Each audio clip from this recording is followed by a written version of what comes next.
আমার এই যে সামনে আমার কলির ভগবানের নামটা কি আগে শুনি। কলির ভগবান কে মা? গৌর হরি। সবাই জানেন তো মা, কলির ভগবান কিন্তু কৃষ্ণ নয়।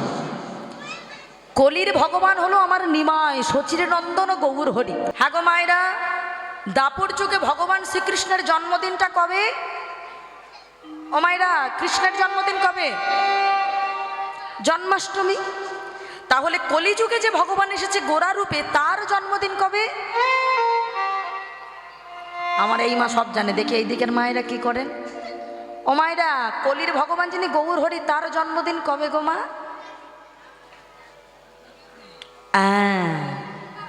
আমরা সবাই যে রং খেলি মাগো, কেন? আমার মহাপ্রভুর জন্মদিন তাই। কিন্তু মা, আমরা নিয়ম মেনে কি রংটা খেলি? আজকালকার দিনে যেখানে আমার মহাপ্রভুর জন্মদিন, সেই দিনে বাবা মাংসের দোকানে যা ভিড় আছে সে বলার মতো না। আর সেই মাংসের দোকানগুলো সব হিন্দুদের বেশিরভাগ বাবা। কিনছে কারা? হিন্দুরাই। ভাবুন, আমরা সনাতন ধর্মের মানুষ, অথচ আমরা আমাদের ছেলের জন্মদিন মনে রাখি। ভাবুন, আমাদের ভগবানের জন্মদিন আমরা মনে রাখি না, যার কৃপায় আমরা পৃথিবীতে এসেছি। সেই জন্মদিনের দিন বাবা আমরা মদ মাংস খেয়ে আমরা ঘুরছি। কেন? আমরা যাই খাই না কেন বাবা, আমরা মাছ মাংস যে যাই সেবা করুক না কেন, কিন্তু ওই দিনটা কেন? ওই দিনটা আমাদের উচিত কি মা? ওই দিনে আগে ভগবানের চরণে প্রত্যেক দিন যেমন আমরা করি, সেই দিনটা একটু না হয় পাল্টালাম। প্রত্যেক দিনে নিয়ম আমরা নাই পালন করতে পারি, অন্তত দোল পূর্ণিমার দিন যিনি আমাদের জন্য কৃপা করে রাজ সিংহাসন নেয়নি, যিনি বাবা রাস্তায় রাস্তায় পথে পথে ঘুরলেন এই মানুষকে উদ্ধার করবেন বলে, আজকে তার দিনে বাবা ওই যে সামনে আসতে দোল পূর্ণিমার 2-3 দিন বাকি, কি করবেন মায়েরা?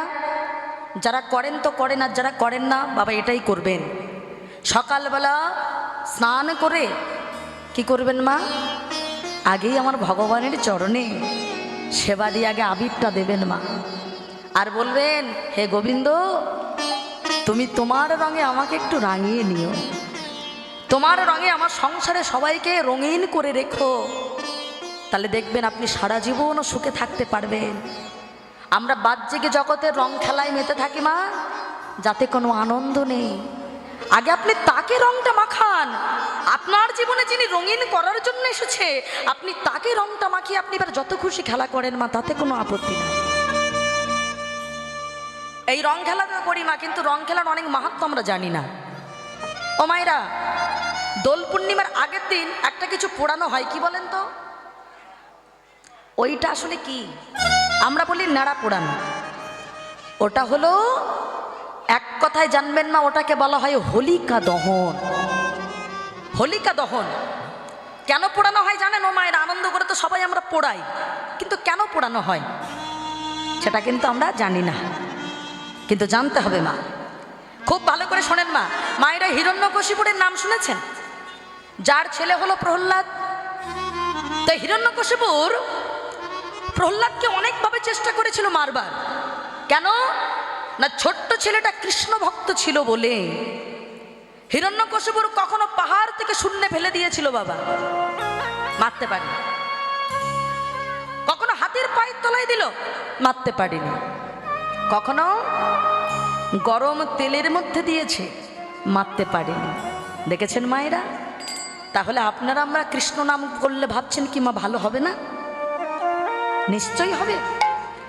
আপনি যদি এইভাবে বসে মায়েরা কীর্তন শুনতে পারেন, তাহলে সেই কৃষ্ণ নামে যদি এত ক্ষমতা থাকে, প্রহ্লাদ যদি ক্ষমতা দেখাতে পারে, আমরা পারবো না কেন? কিঞ্চিত হলেও তার কৃপা পাবো। প্রহ্লাদকে যখন মারতে পারছে না, হিরণ্যকশিপুরের মনে আসলো তার বোনের কথা, যার নাম হলো হোলিকা। ও মায়েরা, হোলিকা একটা আশীর্বাদ প্রাপ্ত ছিল। হিরণ্যকশিপুরের বোন ব্রহ্মা থেকে কৃপা করে একটা চাদর দিয়েছিল, যে চাদরটা গায়ে দিয়ে বসলে, ও মায়েরা, আমরা যেমন শীতকালে চাদর গায়ে দিই, তা হোলিকা যদি একটা চাদর গায়ে দিত না, তাহলে কি হতো জানেন না, যদি আগুনের ভিতরে বসতো তাহলে হোলিকা সেই অগ্নিদগ্ধ হবে না, মানে আগুন তাকে কিছু করতে পারবে না। কিন্তু সে যদি কাউকে মনে করে যে কোলে বসে কাউকে পোড়াবে আগুনে, তাহলে সে পুড়ে যাবে, কিন্তু হোলিকার কিছু হবে না। হিরণ্যকশিপুর ভাবলো তাহলে আমার বোনকেই কাজে লাগাতে হবে, আমার বোনের আশীর্বাদ আছে, ব্রহ্মা তাকে আশীর্বাদ করেছে, চাদর দিয়েছে। এখন কি করেছে জানেন মা, এখন ওই চাদর গায়ে দিয়ে যেই না প্রহ্লাদকে যেই না বাবা কোলে করেছে, আর প্রহ্লাদ ঠিক ওই কোলে বসে হরে কৃষ্ণ বলতে লাগলো বাবা। যখনই আগুনের মধ্যে বসে আছে প্রহ্লাদ হরে কৃষ্ণ উচ্চারণ করছে, আর যখন এমন ভাবে হরিনাম করছে, হ্যাঁ গো বাবা, যেহেতু চাদর মুড়ি দিয়ে বসে আছে হোলিকা আর কোলের ভিতর প্রহ্লাদ বসে আছে, কিন্তু কৃষ্ণ নামের এমন ক্ষমতা, প্রহ্লাদের কিছুই হলো না। কিন্তু যে হোলিকার আশীর্বাদ ছিল যে চাদর গায়ে দিয়ে বসলে হোলিকা পুড়বে না, আশীর্বাদ থাকা সত্ত্বেও দাউ দাউ করে আগুনে জ্বলে উঠল হোলিকা। কেন? ভগবান পক্ষান্তরে বুঝিয়ে দিলেন এটাই হলো নিয়ম।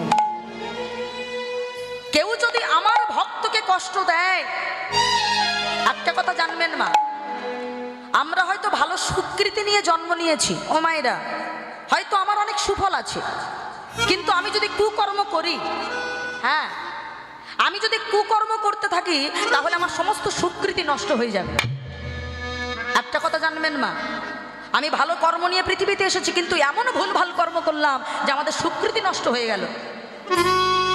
সেই জন্য হোলিকা আশীর্বাদ থাকা সত্ত্বেও যতই চাদর গায়ে দিয়ে বসুক না কেন, যেহেতু কৃষ্ণ অপরাধী হয়ে গেল, কৃষ্ণ ভক্তকে মারতে চাইল বলে ওই কুকর্মের কারণে নিজেই আগুনে পুড়ে ছাড়খাড় হয়ে গেল।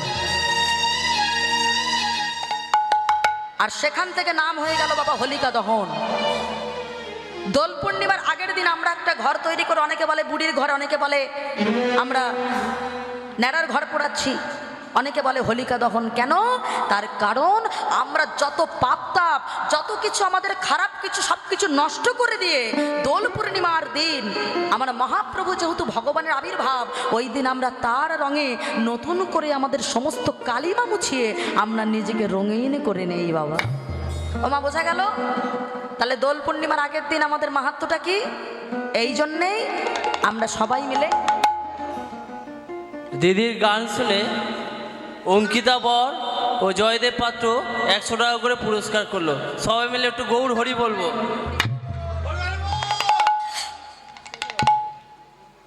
জানি তাই যারা দান করলেন ওনাদের আশা আমার গোবিন্দ পূরণ করুক, এবং আমার যে সকল ভক্তবৃন্দ মায়েরা বাবারা বসে আছেন সবাইকার মনোবাসনা যেন আমার গোবিন্দ পূরণ করে বাবা।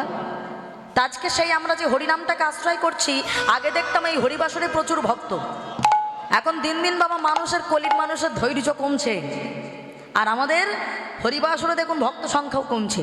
যে কজন মায়েরা বাবারা বসে আছেন খুব ভক্তিমতী মা, এই হরিনামটা আমরা আশ্রয় করলে কি হবে, আমরা তাহলে হোলির আগের দিন কি করব সবাই আমরা জানলাম, আর এইভাবে যদি নাম আশ্রয় করি কি হবে বাবা, আমাদের সমস্ত জ্বালা থেকে আমরা দূরীভূত হয়ে যাব। ও মায়েরা সত্যি করে বলেন তো আপনাদের জ্বালা আছে, হ্যাঁ কি না? হ্যাঁ, জ্বালা নেই বলছেন? সংসারে জীবনে দুঃখ পাইনি বলে কি আনন্দে বলে দিয়েছে বাবা, নাকি কারোর ভয়ে বলছে কে জানে। তবে সংসারের জ্বালা ছাড়াও কি আমাদের আর কোনো জ্বালা নেই বাবা? আমাদের 3 প্রকারের জ্বালা আছে, আদি দৈবিক, আদি ভৌতিক, আধ্যাত্মিক। তবে যার ভয়ে ভাবছেন বাবা আত্মীয় স্বজন বসে আছে জ্বালার কথা বলা যাবে না, সেও কিন্তু কম জ্বালাই নেই বাবা। হ্যাঁ, তাই এই জ্বালা থেকে আমরা দূরীভূত হতে পারবো যদি একটা মালা পড়তে পারি। কোন মালা? ও মায়েরা সোনার চেন পড়লে ভাবছেন জ্বালা কমবে, না না, উল্টে জ্বালা বাড়বে। ডাকাতের দল পিছনে পড়ে থাকবে যে কখন রাস্তায় অন্ধকারে একা বের হবে। হ্যাঁ, তো জ্বালা আমাদের দূরীভূত হবে যখন আমরা হরিনামটা আশ্রয় করতে পারবো। তাহলে এখানে একটা মালা পাওয়া যাচ্ছে মা, করে পাওয়ার নাম হলো কৃপা। এই মালাটা আপনাদেরকে পেতে হবে নিজে করে, আর এই মালা পড়লে কি হবে? দূরে যাবে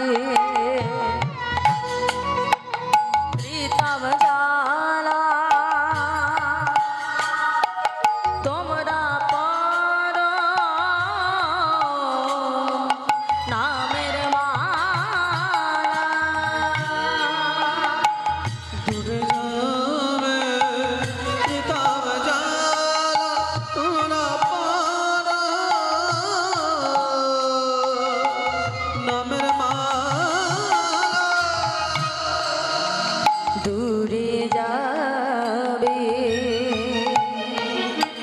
ত্রিকাব জ্বালা তোমরা পড়ো নামের মালা। দূরে যাবে ত্রিকাব জ্বালা, তোমরা পড়ো নামের মালা। এই মালা পেতে গেলে আপনাদের একটা কাজ করে তারপর পেতে হবে। কি করে পাবেন? ও মায়েরা, আমি যে সুরে হরিনামটা গাইছি, আমার বাবা মায়েরা যারা বসে আছেন হাত তুলে ঠিক সেই সুরে জোরে জোরে গাইবেন। কেমন? ও মায়েরা, মানুষ বিপদে পড়লে তারপর চিৎকার করে গোবিন্দকে ডাকে। বিপদে পড়ার আগে যদি ডাকতে হয় তাহলে আর বিপদে পড়তে হয় না। সবাই হাত তুলবেন এবং জোরে জোরে, আমার পারে এখানে কেউ গাইবেন, আপনারাই গাইবেন, খুব সুরে সুরে গাইবেন। হরিনাম শুনে গোবিন্দকে জানা আনন্দ দেবেন, একটু করে আনন্দ দেন। সবাই মিলে হাত তুলে, সবাই মিলে বাবা পিছন দিক থেকেও, হ্যাঁ সবাই তালে তালে। হরে কৃষ্ণ কৃষ্ণ কৃষ্ণ হরে হরে, হরে রাম রাম রাম হরে হরে। বলুন।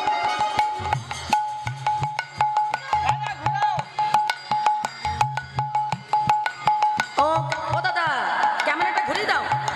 হ্যাঁ, মায়েরা কত সুন্দর হরিনাম গাচ্ছিল, দেখা যায়। সবাই হাত তুলে।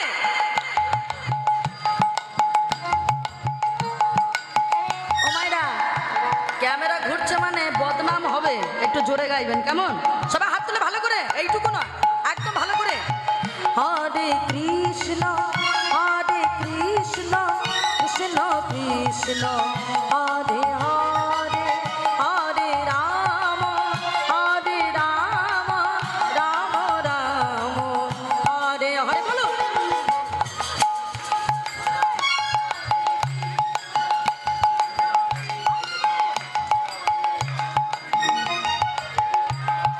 সুন্দর।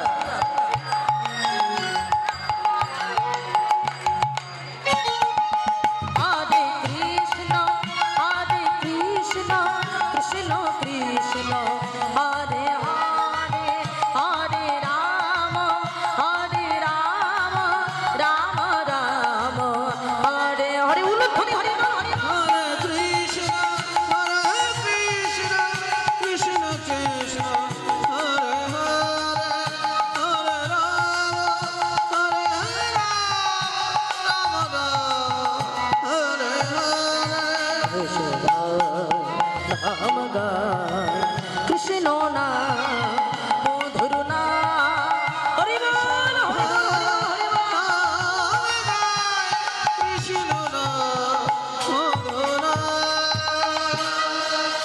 তাহলে এই হরিনাম করলেন। আচ্ছা মায়েরা, এবার বলেন তো, হরিনাম শুনে বেশি আনন্দ হলো নাকি 2 মিনিট গেয়ে বেশি আনন্দ হলো? হ্যাঁ, এই নামটা বলানোর জন্য অঙ্কিত বর ভগবানের জন্য 50 টাকা দিয়েছেন বলি আমার মনে হয় লাভ হলো নাকি, কি বলেন? তবে আমার একার লাভ হয়েছে? আপনাদের বাবা টাকা তো আমরা সবাই নিচ্ছি, সঙ্গে যাবে কি? এত বাড়ি গাড়ি কোনোটাই তো যাবে না, কিন্তু কিছুদিনের জন্য আমাদের সবার অর্থের প্রয়োজন হলেও কিছু না গেলেও বাবা হরিনামটা কিন্তু সাথে যাবে। এই যে আপনারা এখানে বসে আছেন, হ্যাঁ গো মায়েরা, আপনারাও কিন্তু লাভ করেছেন। কি বলেন তো? হরিনামটাকে আশ্রয় করে। এবার বলেন, হরিনাম তো আপনারা সেই কখন থেকে শুনছেন, শুনে বেশি আনন্দ হলো নাকি 2 মিনিট গেয়ে বেশি আনন্দ হলো? গেয়ে আনন্দ হলো। কেন বলেন তো? এই আনন্দটা ভিতর থেকে বাবা। কেন? এটা শাস্ত্রের কথা বাবা। হরিনাম শুনলে যেমন জীবের মঙ্গল সাধন হয়, হরিনাম করলে আর কিছু হোক না হোক বাবা আমাদের আত্মার স্নান হয়, আত্মার স্নান হয়। কেন? একটা কথা জানবেন মা, কোনো দেখবেন মৃত্যু বাড়ি থেকে যখন নিমন্ত্রণ করে কি বলে, যে আত্মার শান্তি কামনায় একটু রামায়ণ দিয়েছি কি হরিনাম দিয়েছি, বলে না? বলে যাত্রা দিয়েছি, বলে কীর্তন দিয়েছি। কেন? বলে মানুষের আত্মাটার একমাত্র স্নান হয় এই হরি নামে। আমরা একদিন স্নান না করলে শরীর কত খারাপ লাগে। দেহের ভিতরে আছে আত্মা, এর কখনো স্নান হয় না, একে স্নান করাতে গেলে লাগবে হরিনাম। এই যে আপনারা হরিনাম করলেন, এই যে দাদার চ্যানেলে, এখানকার চ্যানেল নয় কিন্তু, উত্তর 24 পরগনা, হ্যাঁ, কীর্তন ইন্ডিয়া এবং রাধাকুঞ্জ দুটোতেই আপনারা দেখতে পাবেন বাবা। কীর্তন ইন্ডিয়া এবং রাধাকুঞ্জ এই দুটো চ্যানেলে কিন্তু আপনারা দেখতে পাবেন। তার মানে আপনারা ভাবুন উনি কত দূর থেকে ছুটে এসছেন, আর সেখানে কত মানুষ আপনাকে দেখবে আপনারা হরিনাম করেছেন সুন্দর করে। শুধু কি ওখানকার মানুষ, ইউটিউব করলে পৃথিবীর যত মানুষ সবাই দেখতে পায় বাবা। তাহলে আপনারা কত সুন্দর করে হরিনামটা করলেন। কথাই বলে, যদি পেতে চাও কিছু তবে আগে হও নিচু। যদি আমরা মনে করি আমরা কিছু পাবো, তাহলে আমাদেরকে নিচু হতে হবে বাবা। নিচু হতে কেমন বলছে, তৃণাদপি শুনিছেন তররিব সহিষ্ণুনা অমানীনা মানদন কীর্তনিয়া সদা হরি। আমাদেরকে প্রকৃত বৈষ্ণব হতে গেলে আমাদের নিচু হওয়াটা জানতে হবে। যে প্রকৃত বৈষ্ণব সে নিচু হতে জানে। হ্যাঁ, যে প্রকৃত বৈষ্ণবের লক্ষণ থাকে যার ভিতরে, সে নিচু হতে জানে। আচ্ছা মায়েরা, শ্রেষ্ঠ বৈষ্ণবকে, শ্রেষ্ঠ বৈষ্ণবকে ভোলানাথ নয়, ভোলানাথ হলো শ্রেষ্ঠ বৈষ্ণব। তাহলে বৈষ্ণবদের মধ্যে ভোলানাথ যদি শ্রেষ্ঠ বৈষ্ণব হয়, বৈষ্ণবের কোনো চিহ্ন আছে কি ভোলানাথের মধ্যে? গলায় তুলসীর মালা আছে? কিসের মালা আছে গো মায়েরা? রুদ্রাক্ষের মালা। দেখুন, বৈষ্ণবের চিহ্ন মিলল না। আচ্ছা, কপালে এই যে আমরা একটা তিলক করেছি, এই তিলক সেবাটাকে বলা হয় অর্ঘকুণ্ডক তিলক। ভোলানাথের কপালে এরকম তিলক আছে? এরকম আছে না? ত্রিকুণ্ডক তিলক, মানে সেখানেও বৈষ্ণবের চিহ্ন মিলল না। আচ্ছা, মাথায় শিখা আছে? কি আছে মায়েরা বলেন, মাথায় কি আছে? আমার কি আছে মাথায়? এইটা যদি না বলতে পারতেন, সামনের বছর থেকে জল দেওয়া বন্ধ হয়ে যেত।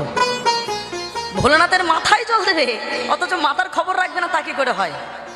ভোলানাথের মাথায় আছে জটা। তাহলে দেখেছেন, সেখানেও বৈষ্ণবের চিহ্ন মিলল না। আচ্ছা, পরনে কি গেরুয়া বাসন আছে? কি আছে? বাঘের ছাল, মানে সেখানেও বৈষ্ণবের চিহ্ন মিলল না। তাহলে তিনি বৈষ্ণব হলো কি করে? বলে আমার বাবা ভোলানাথ তিনি আভরণে বৈষ্ণব ছিলেন না, তিনি ছিলেন আচরণে বৈষ্ণব। আচরণটা কেমন হতে হবে? তৃণাদপি ভাব, যেটা ছিল বাবা। আপনারা মহাভারতে সবাই জানেন, যুধিষ্ঠির, ভীম, অর্জুন, নকুল, সহদেব, এদের ছিল তৃণাদপি ভাব। আর তৃণাদপি ভাব ছিলই বলে কিন্তু এরা ভগবানকে পেয়েছিল বাবা। ভাবুন, মহাভারতটা আমাদেরকে অনেক শিক্ষা দিয়ে গেছে বাবা। দুর্যোধনেরা 100টা ভাই, শুধু তাই নয়, তাদের পক্ষে লক্ষ লক্ষ সৈন্য সামন্ত আছে, তারা জিততে পারলো না। জিতলো কারা? মাত্র 5টা ভাই। কেন? ওই যে আমাদের সকল ভক্তের পিছনে যিনি দাঁড়িয়ে আছেন, আমার গোবিন্দকে আশ্রয় করেছিল বলে, তার চরণে তৃণাদপি ভাবটা ছিল বলে, তবেই তো ভগবানকে পেয়েছে বাবা। এই যুধিষ্ঠির মহারাজ, তিনি ছিলেন বাবা ধর্মপুত্র যুধিষ্ঠির। তিনি সত্য বই কখনো মিথ্যে বলতেন না বাবা। হ্যাঁ।